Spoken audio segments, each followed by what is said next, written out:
That's a good sock with a good shoe. Let's move on. What's going on? Tell us. Talk to me. Well, I think Daryl's blowing his nose. Daryl, good one.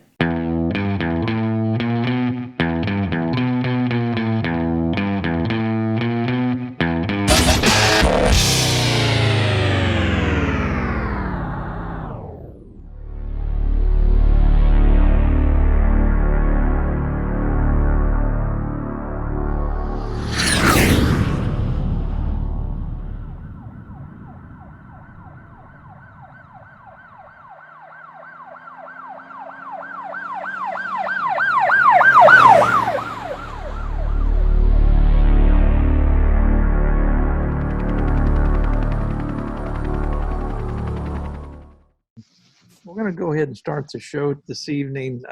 It's a little bit weird that we're broadcasting this way, but it just is. And so I have my quarantine haircut, so I'm wearing my hat, and that makes a lot of sense to me, and hopefully it does to you. And so tonight we're going to try to have a great discussion that is about protest, etc. And so we're going to try to just get a bit of nuance out there, and that's why I'm going to play the following clip, yes, by Dr. Jordan Peterson. I like his work. I don't agree with everything that he says, but I think he's a very smart individual, stating some ideas that I think that we need to think about, okay? And let's see what we can make sense of here. Here we go. Bye, Felicia. I don't need this up in my space. So Dr. Peterson, you talked about this idea of ending unnecessary suffering and this idea of committing one's life to that. At a minimum. I mean, that's just an obvious thing that you could do. A lot of students, I think, accept that premise and view what they're doing as trying to eliminate or reduce unnecessary suffering, and they see activism or other forms of direct service as fulfilling that goal. Do you simply disagree with like the content of what they think, the tactic that they are using to end unnecessary suffering, or do you think that their motives or their intentions are not even the same as yours?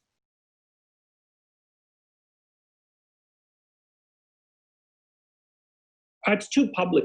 You know, there's this old saying from the New Testament about not praying in public, right? And the idea is that if you're going to commune for the higher good, you should do it in private, because otherwise you're warping your ethic in some sense by demonstrating how virtuous you are to the world. Mm-hmm. It's like, you know, you go out there with a stick and a sign on it that says, "I'm against poverty." It's like, yeah, no kidding, man. Really? Like, who's for poverty? No one's for poverty. So it's an abdication of responsibility with the mask of social virtue. And you want to solve a difficult problem is you figure out how to get along with your brother, the one you've been fighting with for 5 years, or see if you can staple your family back together. See if you can stop fighting with your girlfriend and have a relationship that lasts for more than 2 weeks. Mm-hmm. You know, it's like there are things that you should be doing in the confines of your own life that are private and humble, that would constitute genuine accomplishments, and those are the things that you should attend to. And no one's going to come along and say, "Hey, you know, good job, you're changing the world," because it's private, but it's real, and people don't do that. And so, no, I don't trust the activist. I don't trust the activist ethos at all. I think everything about it is superficial and trendy and too easy and it externalizes the blame. The evil is always elsewhere, which is a dreadful mistake to make, because the evil isn't elsewhere. That's the thing that you understand when you're wise, is the evil is not elsewhere. It's you, because you're not everything you could be. Mm-hmm. And so, you know, you should work on that before going and telling someone else that maybe they're not who they should be. Mm-hmm. So I think it's, you know, I don't buy it. It's too easy. It's far too easy, and it's too public. Mm-hmm. And it's too self-congratulatory. And then there's the murderous, like, Marxist element, which, you know, I'm always often inclined to mention. So certainly, I think you've identified certain causes where the public element or the self-congratulatory trying to do good could be harmful. But do you think there are cases, for instance, I'm thinking of policy, influencing policy, being a policymaker. It seems like something like that, public policy, could be used to eliminate some unnecessary suffering, but would involve a more public domain, something where you are trying to attract followers, trying to attract praise from other people. Look, if you've established yourself in the world as a credible human being, and people are asking you to enter public service because of your accomplishments, then it's time to do it. Right. But before that, it's a little on the premature side. And if you're just setting yourself forward as an avatar of an ideology, then there's nothing to you except I think of it as the chattering of various forms of demons. It's like you're not helpful. And if you look, you want to think, okay, are you fit to lead? Yeah. Let's put it that way. Okay, first of all, do you know where you're going? Because that's actually one of the hallmarks of a leader. A leader knows where he's going, and maybe other people are also interested in going that way. But the leaders I've met have carved themselves out a personal vision, right? It's not some cookie cutter ideological solution to the ills of the planet. They've done a detailed analysis, right? They know what they're talking about. And they're usually people, well, they've had a successful relationship. They've had a successful family. They have a couple of degrees. They've established a business. Like, they've made themselves credible in 5 or 6 dimensions. Well, then maybe you know enough about the world to dare to mess with its internal mechanisms. And if you don't have that kind of in-depth knowledge, then you should no more work on the economic systems of Western civilization than you should try to adjust the electronic systems of your automobile, because the latter is far less complex than the former. So of course there's utility in policy formulation and in government service and in all of those sorts of things. But you have to have transformed yourself, at least to some degree, into someone who's actually competent before you should even dare to do such things. You think, well, I've read some Marx and now I know how to change the world. It's like, that's a very bad idea, because the probability that you're going to take something complex that doesn't work too badly and fix it with your idiotic intervention is 0. So, well put.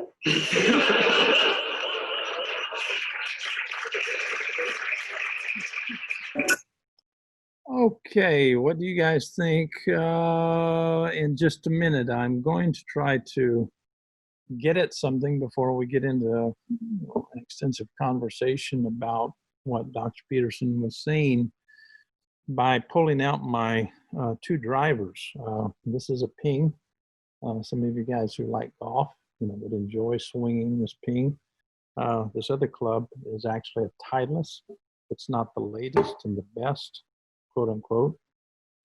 It's 913 D2. Yeah, it's.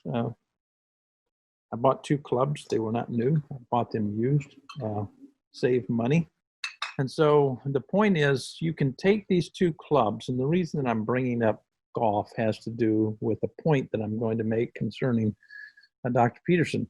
You can take this club or my Titleist. You can take a ball and you can shoot it at the head, namely the face of my club, at 100 miles an hour. And at 100 miles per hour, it's only going to have a bounce of about 83 to 84 miles per hour. And so one of the things that we need to nuance is that if you have a club that has more of a bounce based upon this kind of test, it's not a legal club. And so when people are out there marketing through story, they're marketing their story that their club, if you will use it, it costs you $500 or $600. You can get 30 to 40 more yards with your club because it drives the ball much further. There's not a lot of truth to that. It's not supported by the data, in other words. And so what people are doing today, it seems, in marketing, they're not working with the data and being honest, that is, with the ones that they're trying to market their product to. And I think the same thing is true in journalism. And so when you start exploring, let's say, what the protesters are saying, is it more about story or is it more about the data? In other words, when I'm looking at golf clubs, especially here lately, and I've only been playing golf since May the 8th. I'm a very new player, but I get into a lot of research in terms of what is this, what is that, and so on and so on. I asked my wife. I'm just nutty that way. And so when I started looking at this and I listened to pros like Clay. Clay is one of the best pros that I know of. And I've got 2 golf pro coaches, and they are doing a wonderful job at coaching me. I'm not doing very well, but they are. But my point is, lots of things are told me in the context of data, and then lots of things are told me in the context of story, and sometimes they don't meet. And so my question would be, is Dr. Peterson actually getting at some very real problems? I mean, maybe we would be better off taking the pathway that he is suggesting here. And so I'd like to go to you and Terry. Daryl, start. Daryl, what did you think about Dr. Peterson's comments? Well, this may sound kind of funny, but it's almost as if he was reading my lifelong mail. I have, I don't know, so to some degree or another, believed that all my life. And I've tried most of my life to be involved in something very meaningful, possibly the most meaningful thing that there is. You know, if I could just figure out what that is and get involved in it, be a part of it, it's been my goal. And even at times when, you know, things such as Christianity, you know, my viewpoint of Christianity, all the years I was involved in it, was you learn this message as well as you can learn it, and then you take it to the world and try to convince the world this is the message, this is the most important thing. It's kind of brief, it's kind of simple, you know, you get them to agree to it, and then everything's okay, and then you go to the next person. I was probably the lousiest student of that there ever was. In my lifetime, I don't know that I ever led more than 1 or 2 to that belief. And I look back on it now, and I'm fine with that. I'm good with that. But all along, you know, there were things that were changing my life, that were forming my life. And I always thought, you know, that if I'm going to mean anything to anyone, it's going to be because of who I am and the way I live. And I just never have really landed there to the point to where I was comfortable with it and could say, okay, yeah, this is good enough. And if anybody notices, and if there's anything worthwhile here that someone can benefit from, then let that be it. So I guess I'm saying that right now I couldn't agree with him more. Right. You know, one of the things that I keep saying over and over again, and it has to do with theism and atheism. Atheism and theism have nothing compelling. And what I mean by that, when you look at the data, we have nothing. And yet, you know, we have people who are willing to put together, you know, various thought experiments and in the form of story, because, you know, when it comes to the facts, we have nothing that is compelling that would suggest God or not God. And so maybe the great debate is much like corporate America. Maybe they are very much like the 1%ers or something like that, you know, just trying to sell a product. Because, you know, so many atheists and theists have come on my show over the years, and it's been about story. It really hasn't been so much about substance. And so, you know, when we get into protest, I stop people on the streets. I ask them about this and that. They're not in the know. And so, you know, Dr. Peterson said, you know, you get a stick and you put a sign on it, and you said, you know, stop poverty. I mean, who's fighting against that? When it comes to racism, I have yet to meet, that is this year or even last year, I have yet to meet people who are actually like people are claiming. And I'm saying that it's true that there is a large degree of hate, but I agree with Dr. Steven Pinker. He said when it comes to hate,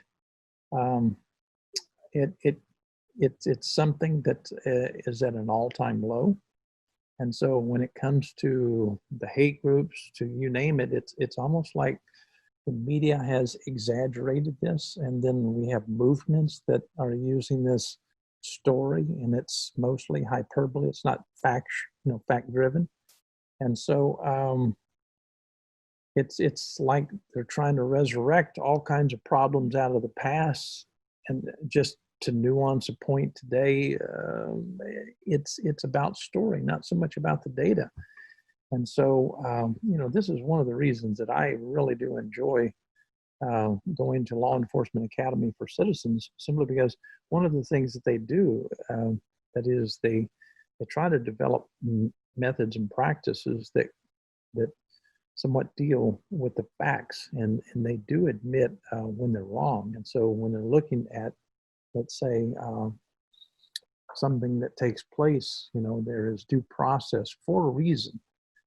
And they have to collect the evidence, and then they have to use methods, blah, blah, blah, so they can determine, maybe to the best of their ability what has taken place. And so we ought to respect the methods and the practices, but that's not what we have today. We have people who are actually crying out, like they did in, let's say, the days of Jesus, crucify this guy or crucify that one. And so it's a craze that I don't support, never have, never will. I just think that dealing with the details is much more important to me, and I think that it would be much more important to our entire social experiment. Terry, what are your thoughts?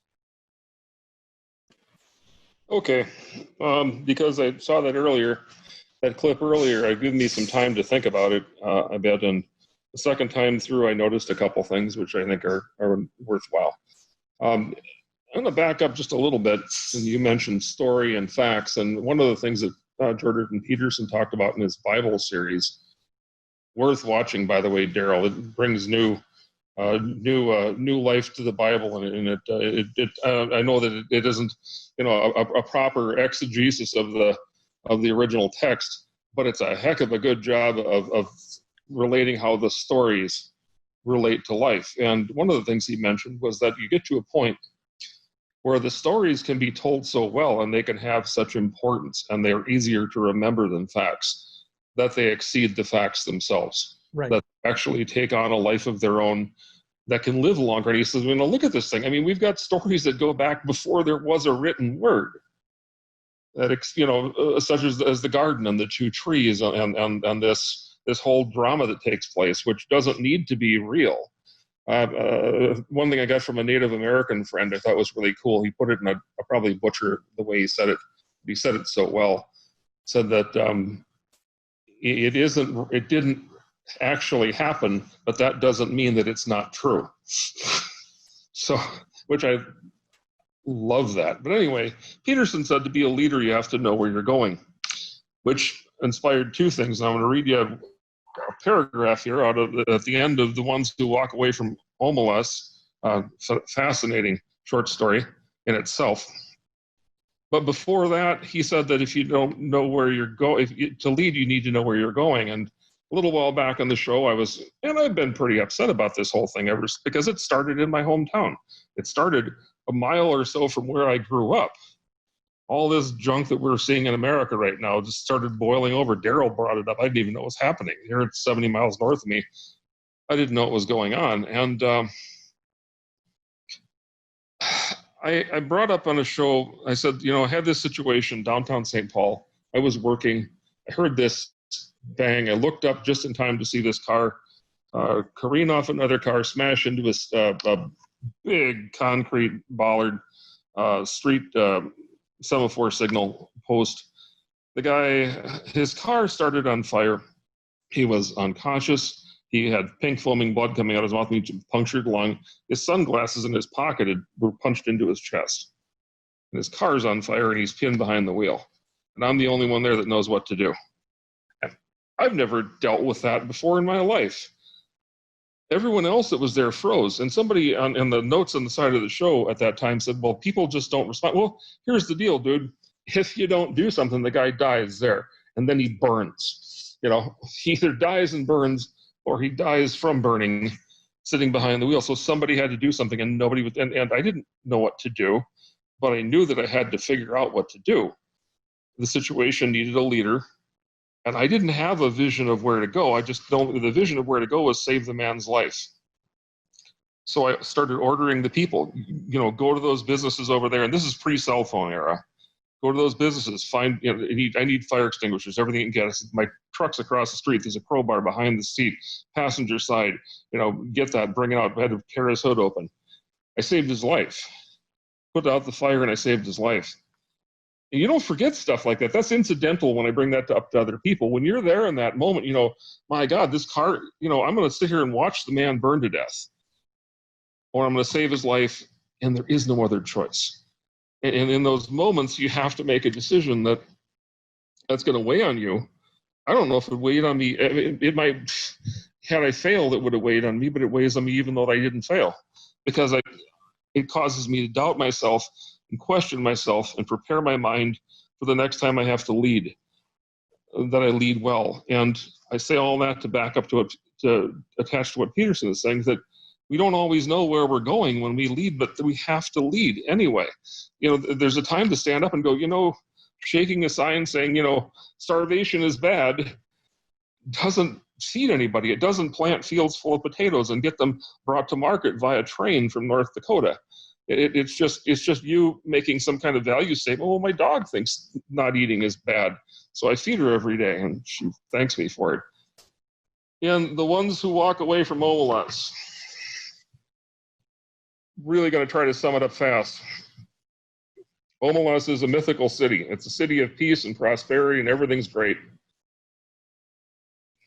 20, 30 pages later, and it goes through, there's a child. Everyone is introduced to this child who's in a room under the stairs in a place, and the child is abused.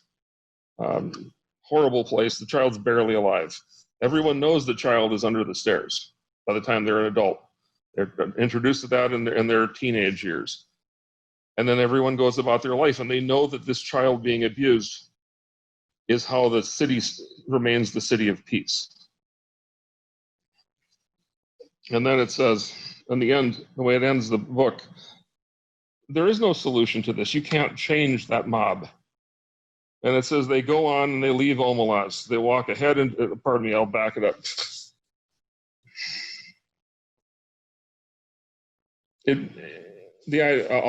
I'll paraphrase and back up. Every now and then somebody just decides they can't take it anymore and they leave. And it ends by saying they go on, they leave Omelas, they walk ahead into the darkness. They do not come back. The place they go towards is a place even less imaginable to most of us than the city of happiness. I cannot describe it at all. It is possible it doesn't exist, but they seem to know where they're going, the ones who walk away from Omelas. Sometimes the only way we can lead is to walk away from that horror.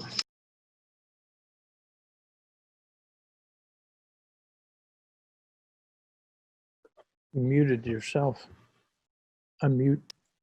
It doesn't matter if we don't know where we're going. It matters that we do something. It matters that we move, and it matters that we stand against the flow, even if the flow is an entire river and all we're doing is sitting there with our hand, you know, it's the Hobbit. It's the least probable being on Earth, taking the ring of power to the volcano and destroying it. You got to do it, you know, when life hands you those things. You can't turn away. And the protest is a way of getting out of that moral obligation to do something that actually works in my mind as I see it. And that's, so I don't break down and cry here, that's the best I got. Oh, why is this hitting you so much on the emotional side. I mean, there's something there that you need to let go of or bear out. Okay. Well, it costs you something. And Daryl, you've talked about it repeatedly, and I don't know you well, beyond the talks that we've had, on the air and off the air, but I know enough about you. I know enough about Dr. Jones to know what it's cost you to walk away from the faith. The faith was an easy thing. The faith was a lot like those protests. You're out there with everybody else. You're singing your songs. You're in your commune. You're in your big church. God, I went to a church with a mailing list of 6,000 people. We had 3 monstrous services a week. I was prominent in that church, and I walked away from it. And it was the most important thing I probably ever did in my life. And it was the hardest thing I ever did. And I gave up all my friends because my friends weren't my friends. That all I had to do was walk out that door, and it was like they never existed before. They just faded into the fog in the back. And I suppose it hits me for that, but it also hits me that I'm concerned that the culture's lost. I'm concerned the culture's beyond recovery. I don't want to. I mean, every culture that's ever existed basically has fallen. It's every. We like to think that we have the best idea, but we have to pursue the idea with an intrepid nature of a leader. And leaders aren't just the ones that lead us. Leaders are every one of us. We have to find that place inside. We have to access that place. And pardon me for borrowing myself, but it's a story I know. My God, I was scared out of my mind the day I've saved a few lives. That one really worried me because I'm in the middle of an intersection of a 6-lane road and a 4-lane road with a car gunfire and a man who's punctured lungs dying behind the wheel. It gets your attention. The people around me were freaking terrified. I was terrified, but I had to put the terror somewhere else. I had to deal with it, and then it broke. I went back to my truck and sat down and cried for half an hour. But I saved his life first. That level, that pressure is, and maybe if you're an emergency room doctor, you just kind of get used to the idea of patching up people with, gunshots and stabbings and, what have you. I wasn't ready for that, and I certainly wasn't ready but I wasn't willing to let the man die. And I look at that, pardon me for borrowing my own story as an allegory or analogy, but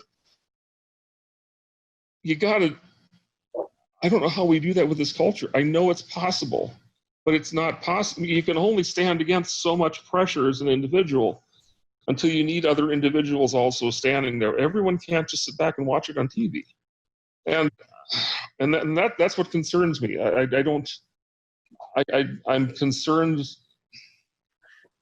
I think America is a fantastic experiment. It's a self-correcting mechanism. It doesn't have a nationality. It doesn't have racism. It has an ideal that was gleaned from the greater ideas from religion and the greater ideas from philosophy, and they were melded together in a self-correcting set of documents that was supposed to get better over time. And we find ourselves caught in this moment where we may lose this. And we're the last chance the world has right now. It may come up again. Time, if we fail, time may resurrect this, but that's unlikely. We'll likely fall as a world into socialism, which, by the way, if people that don't know that word, now I won't tax people by using a big word.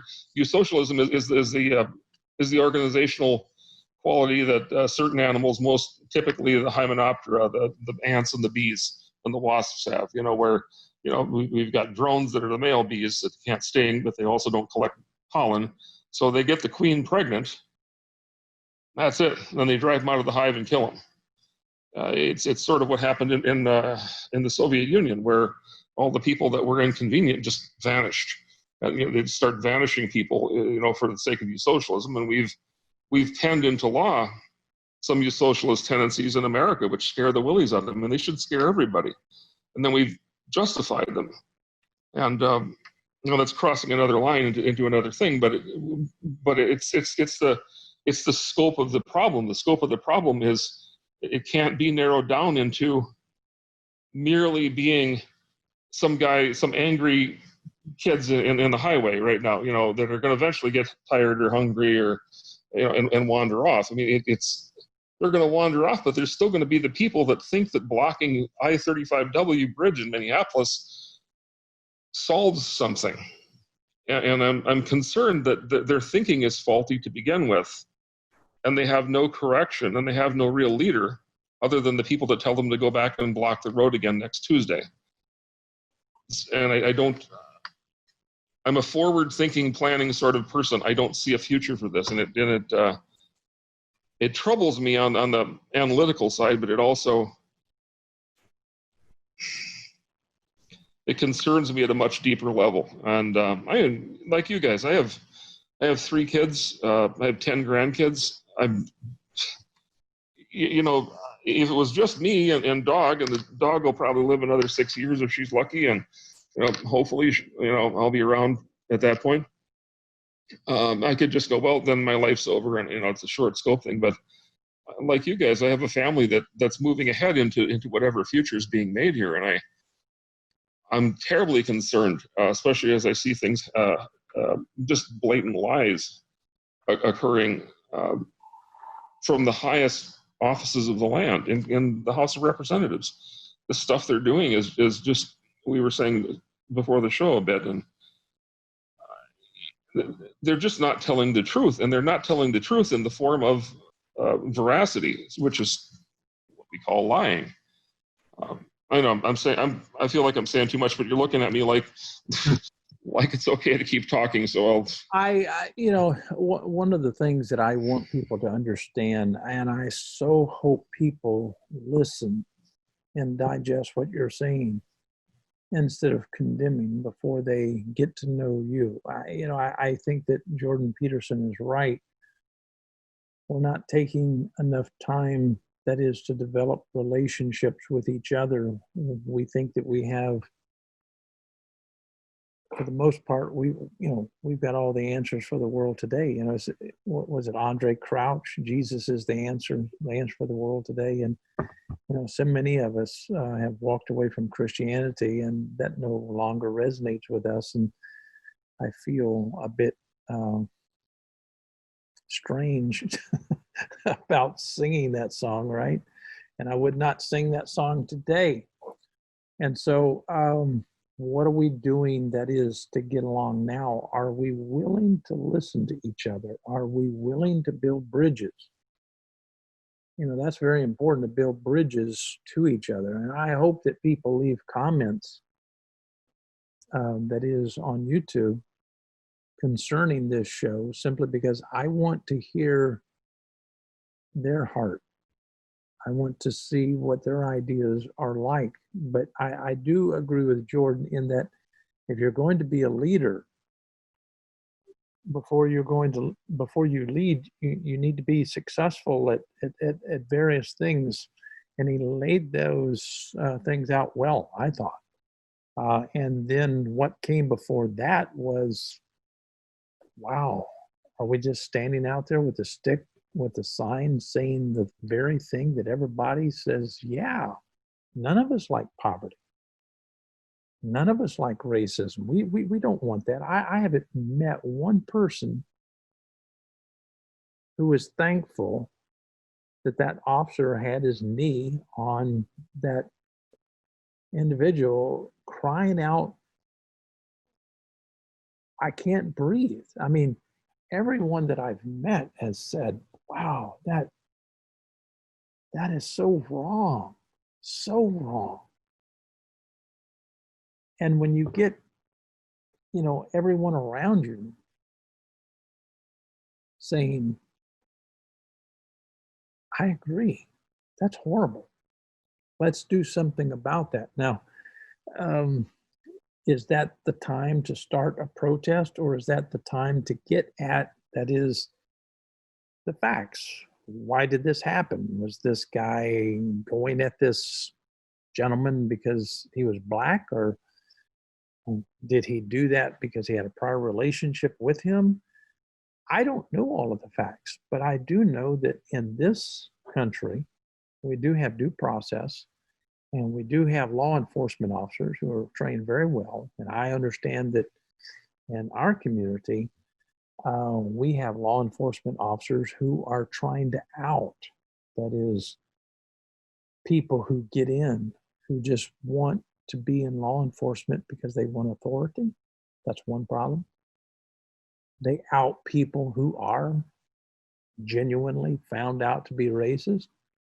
And so I think that it's been a large percentage, I think 10 to 13% of the officers in this area have been fired over those various issues. And so I'm thankful for that. But that was going on long before this took place. And so there is great reform that has been happening over the years. But my question is, a lot of the things that have been stated to me, that is by protesters, I've had people state that, yes, we're going to commit acts of violence.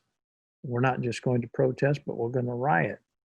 And if you don't give us our way, we're going to burn things down. I mean, when you hear people stating things like that, that's not protest. That's something quite different. And so that's the thing that really alarms me about this whole narrative. It seems like it's based upon mostly story, not the facts. And so I get a lot of people are going out and buying a new driver simply because they're told that, you know, they can have 30 more yards on their drive. But when I listen to professionals talk about the drivers, they're simply saying, no, you're good with what you have. The other drivers wouldn't do you any good. I don't have the money for it, number one. Number two, I don't need it. And, you know, these gentlemen who know how to train people to be, let's say, an adequate rookie golfer, you know, they tend to know what they're talking about, and they're really helping me. And so I'm very, very thankful for that. And I'm just using that as an analogy to many things. I meet so many people when they're talking about the Bible, they talk about it in the context of story. They don't know, that is, what's underneath the hood. And when you know what's underneath the hood of something, you know, wow, you can have a much different conversation. And so I don't know. I just wanted to get your feedback. It looks like Daryl, you want to say something. Go for it. I do. First of all, I'd like to offer a little hope to Terry. I do have hope, and it's not in anything traditional or something that you can even necessarily put your finger on. But the one thing I've seen a gravitation toward, a move toward, and this is kind of across the board. I've never experienced in my lifetime, and I have never seen so many people who were so interested, so ready to listen, ready to hear. It seems to me like as a country, we've been lulled to sleep, especially when you talk about, and I like to throw this term out there just for the fun of it. Let's call it the silent majority.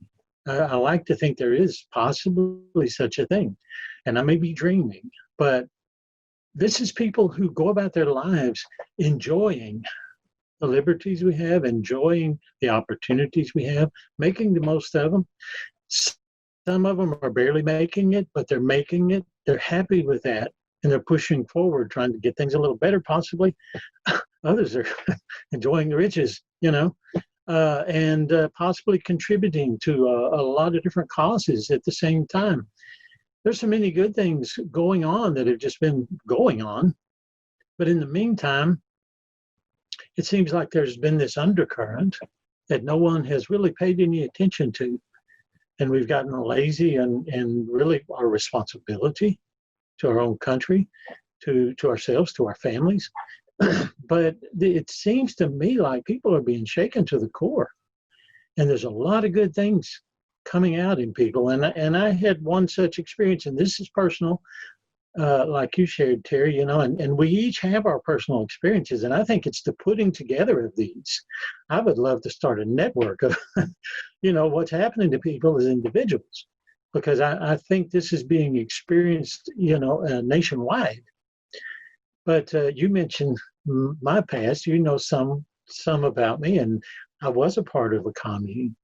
Wasn't one of these terrible things where everybody's going to drink Kool-Aid, you know, and one, you know, or commit suicide another way, or shoot up the world. Or, you know, there's been some crazy ones in the past. You don't hear much about them anymore, and that's good.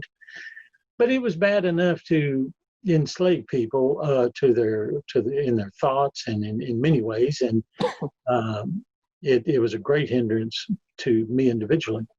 But to get to my point, I met with and this was just a chance meeting a couple of days ago with one who is still a part of that. We've known each other for years. We lived together.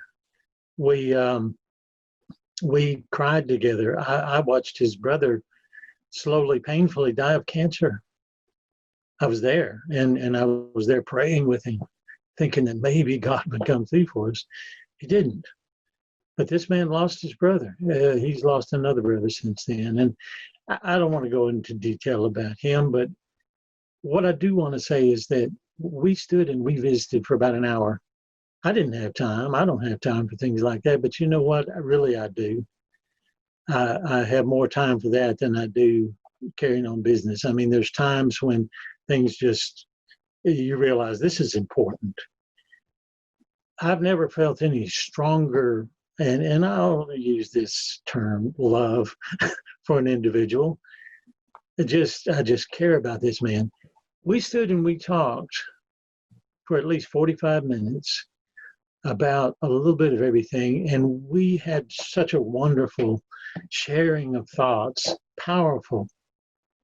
And about the time we realized, hey, he's on the clock and I got things to do. You know, he's working for the schools and not much going on there, so it's not like he was doing anything wrong. But anyway, he brought up, he said, but you know what? He said, I'm not really that worried about any of that because I know God and I know he's in control. And he brought that up and I thought, okay, that's fine. That's fine. I mean, we've gone 45 minutes here without even any mention of that. We're talking about what we can do together as individuals, as people. And, you know, something like that to me is extremely powerful. It means we can set aside the thing that maybe has even controlled us, whether we've just been asleep or we've placed all this responsibility elsewhere. And when we open up, we find something there. And, you know, it's like Peterson was saying, the relationship.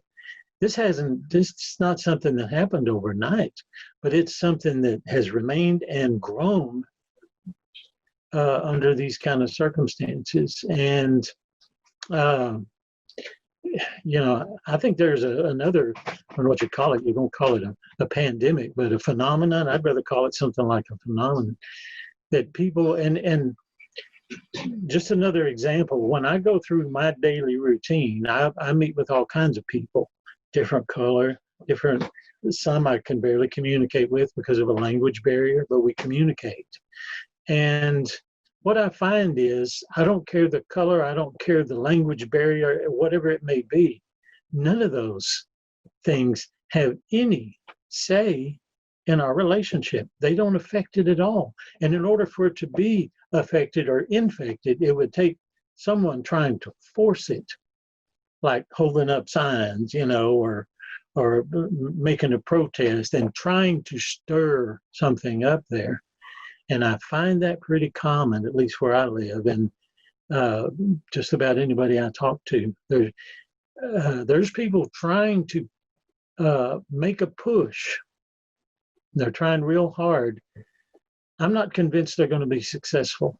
My hope is that this thing that we have here that is so precious and that most of us take for granted is not so much being taken for granted these days, and we're ready to fight for it.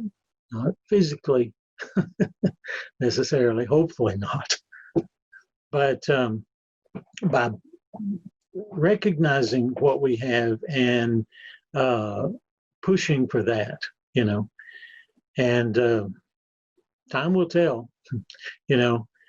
We'll see if this thing succeeds or not. But I guarantee you one thing: you have a hard time finding somebody that's not talking about it, and most are against what they're seeing happen to our country. Let me state this. When it comes to hope, sometimes I think that there are individuals out there writing this and that really inspire us, like Martin Luther King Jr. I mean, he said some powerful things. Bishop John Shelby Spong, you don't have to be a theist to like this. In fact, I don't even think that Spong is a theist. I think that he's walking away from what theism is, not into atheism, but just walking away from theism. But he stated, love opens each of us to a dimension of human experience that is transcendent. Think about that. Love relates us to something that is real, something that can neither create nor destroy. Excuse me, that last line should be something that we can neither create nor destroy. And so, when we think about creating pathways of hope, and that's what I think that we should be doing, because if there's ever a time in which we need to use this cognitive motivational system called hope, it's today. In other words, we're talking about digging down deep and trying to come up with strategies, because that's basically what this cognitive motivational system is about. It's about being proactive, pro-social. And I think that Spong really has it on the ball, the manner in which he frames love and our participation with what that is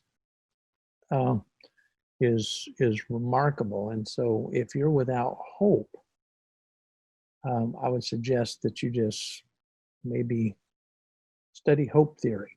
That would be a good place to start reading, because I think that each and every one of us need a little bit of hope, a lot of hope actually, multiple pathways of hope, because when one pathway, gets clogged a bit, you've got to have the other pathway in, because you don't need to give up. Don't need to give up. And so I'm not fighting just for this country. I'm fighting for humanity, if that makes sense, because I think that Sure. our species can make it, but we can make it if we turn to each other instead of against each other. And so these narratives of againstness, and that's what I'm mainly focused on when it comes to protest.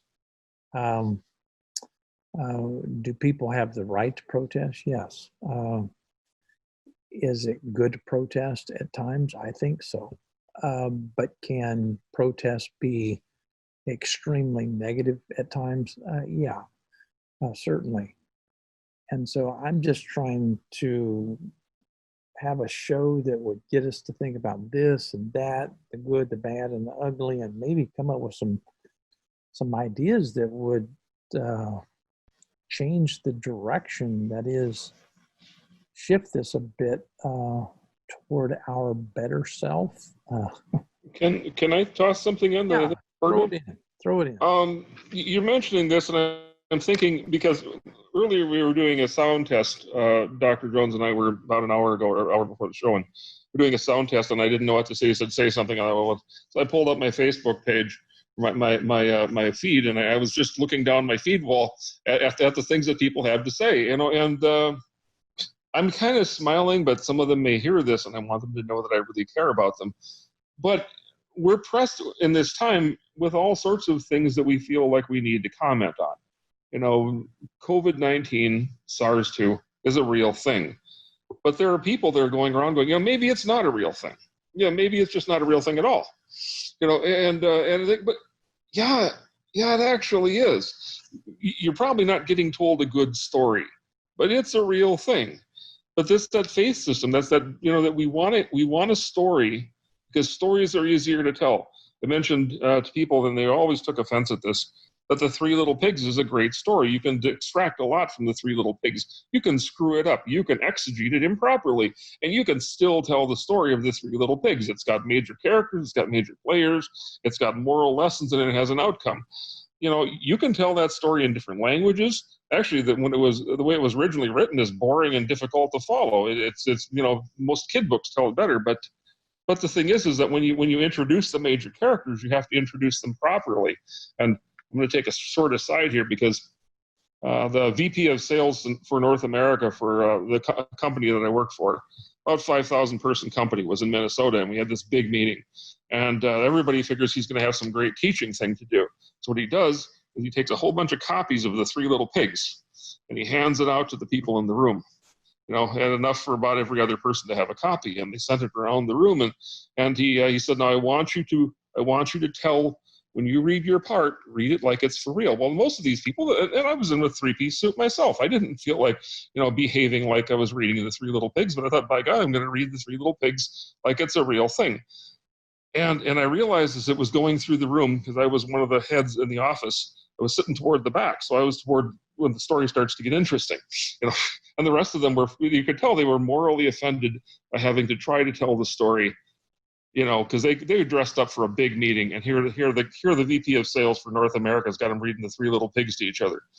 They get to the back, and by God, it landed on me. It's like throwing the dice and coming up with 2 sevens, even though they don't even exist on the dice. I got the part where the wolf is at the door. And I cleared my throat, and he looks at me, and I just screamed, "Let me in!" Half the people in the room dropped their books. The other half, screamed. And he looked at me, and he just went, "Yeah, that's it." Because that's how you tell the wolf side of the Three Little Pigs. He didn't feel that way toward the end when he was dead, but when he was breaking in the first house, by God, he was going to eat pig that day, and that's all there was to it.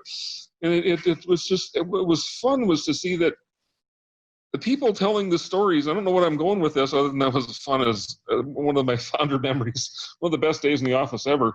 But when you're going to tell the story, you have to tell the story properly, and people are so desperate for that. They want the story told well, but what do you have to do to tell the story well? COVID-19. Let's just not talk about you have to tell the story based on facts, but people don't want to listen to that guy that I keep posting and no one seems to look at, who's a virology professor at Columbia University, because this is going to cost you weeks worth of study. So why don't you just instead go on Facebook, find yourself the meme that makes you feel good, and then just decide, well, it's real, or masks are the most wonderful thing that Jesus ever handed to us. Got mine here. But the thing is that what's the right story? It's the one that's based on facts, but it's the one that you can remember, like the Three Little Pigs. And that's what concerns me about this culture. It's so much easier to stand out there and chant with a sign or something like that than it is to get informed, condense the story down to its constituent elements, and then tell it like you mean it. It's a lot easier to burn a building and shake a sign than it is to do that. And I was going to say, the thing that strikes me is that people who are not being regarded as protesters, and they are these churches that are meeting on the beach. I mean, I have all the empathy in the world for. I mean, it took me a while to develop empathy after I left because they were so mean to me. But I have tons of empathy for people who are Christians and who are in the church and who find their center, their orientation through that story. And these are real protesters. These are brave people. They're standing out there on the beach 6 feet apart, and they're singing songs to Jesus and praying. I'm sorry, that's as good of a protest, if not a better one. And they're not burning anything, and they're not hurting anybody. And that's being looked down on by this culture. Well, it seems that the other type of protest can be done with just wild abandon and have little or no repercussion. That's enough for a bit. Yeah, that works. I've enjoyed what you guys have been sharing. I mean, you're just letting your hair down and sharing your I'd heart. like to tell one more, just a little short story, if I might. Sure. It's very current, and I'm not looking for sympathy. I'm not necessarily looking for prayer, but that's okay. Either one, I will accept. I'm going through a little physical thing right now. Got a situation with my heart. Don't know the full details of it, but I went through pretty much a gauntlet of tests yesterday, and within the next few days, I'll know a little more. Up to this point, I've been led to believe it's not immediate, it's not super serious, but anything to do with your heart, especially when my dad died of a heart attack somewhere right around my age. My granddad, his dad, died of a stroke somewhere right around my age. And I'm experiencing heart problems at that age. Well, here's the story. For a lot of years, Terry, I wouldn't have really cared so much what goes on in our country because things are going to get worse and worse. That's what my Bible told me. And then I could expect I knew Jesus was going to come back, either rapture me out, just take me right out of it. Okay, you don't have to experience any of this mess. Just come and be with me. Or, this was the two possibilities. It's going to go through some really serious tribulation, but at the end was this great reward. And that's all that mattered. Very selfish when I look at it now. It's about me.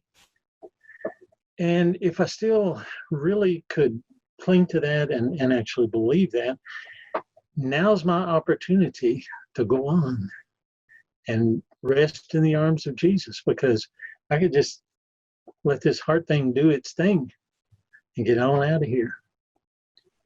But there's a couple of things that really knock that in the head. And one is I'm surrounded by so many people that seem to want me to stay. And that makes me want to stay. And so I'm going to do whatever they say I need to do. If they can fix this thing and keep me around another 10, 20 years, 30, I don't care. I'll stay as long as I can. That's the first part of it. The second part of it is they need all the help they can get. My kids do, my grandkids do. This country does, the world does. They need positivity. They need people who have hope. They need people who can contribute and make a difference. And I've lived my life. I've gone through a lot of things to get to where I am. And I'm not ready to just check out and say, too bad, not if I can keep from it. And so, I don't know, that's where I'm at. And I think it's a good story. When I think something's a good story, I want to share it. I want others to have my experience.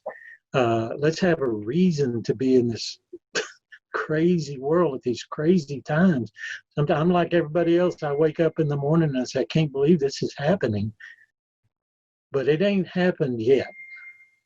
There's a happening going on, but the results aren't in. And I'm on the side that says, like Dr. Jones says, I'm againstness. I'm for us pulling together and making this thing work. I could not have made a better point to end on, Daryl, and thank you. And we're there for you, and just anything that we can do. Man, we love you. And then we've come to love Cherry as well. This is wonderful. It's wonderful to have the kind of fellowship that we do have, the kind of relationships that we do have with each other, our families and all of that.